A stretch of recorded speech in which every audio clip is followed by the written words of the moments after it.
स्नेहनीड्स art of teaching या चॅनलवरती आपल्या सर्वांचं स्वागत आहे. विद्यार्थी मित्रांनो, पवित्र पोर्टलच्या संदर्भानं अपडेट जे आहे ते अपडेट आपल्या समोर सांगतो आहे, आपल्या समोर व्यक्त करतो आहे.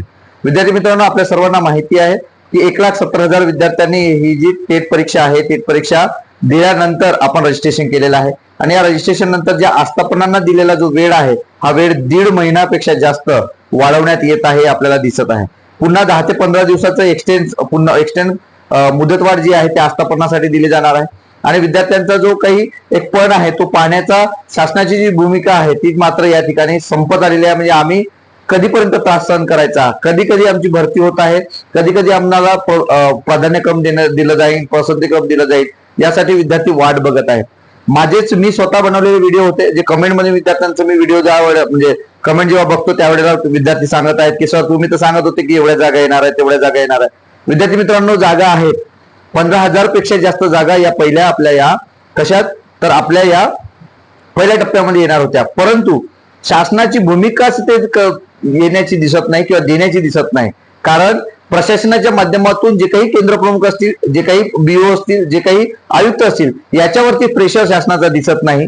गोलगप्पा करण्याचं काम हे शासन आपल्याला या ठिकाणी दिसत आहे. 5 ते 6,000 जागा आहे असं सुद्धा मी काल व्हिडिओ बनवलेला आहे. मग या खरं आहे की खोटं आहे? जागा आहेत परंतु दिल्या जात नाही, जागा आहेत परंतु आस्थापना त्या ठिकाणी अपलोड करत नाहीत, हा सर्वात मोठा प्रश्न आहे. मग याच्यासाठी आपल्या सर्वांना आपण आपले जे नेते मंडळी आहेत, नेते मंडळी कोण जे वारंवार मंत्रालयात जातो, इथं जातो, तिथे जातो म्हणून सांगताय, अपडेट सांगतायत. काही लोक तुम्हाला माहिती आहे सकाळी दिवसभरातून 3-3, 4-4 व्हिडिओ बनवतात, त्या माध्यमातून तुम्हाला सांगत जातं.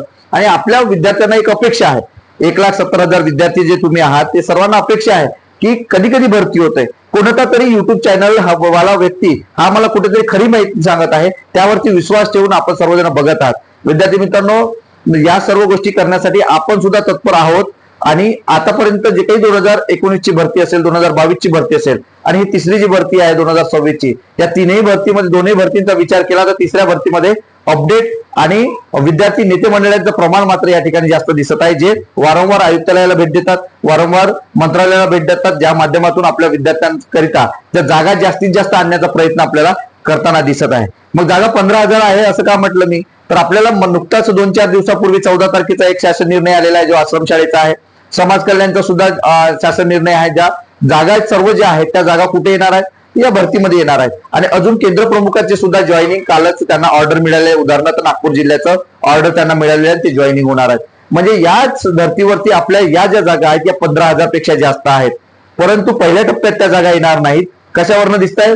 या 15 दिवसामध्ये या जर घडामोडी जर झाल्यात तर नक्कीच त्या 10,000चा आकडा क्रॉस होईल. अन्यथा 15,000, 10,000चा आकडा क्रॉस होणार नाही. म्हणून मी ते 5,000 कालचा जो व्हिडिओ बनवला ते 5,000चा व्हिडिओ मी बनवलेला आहे.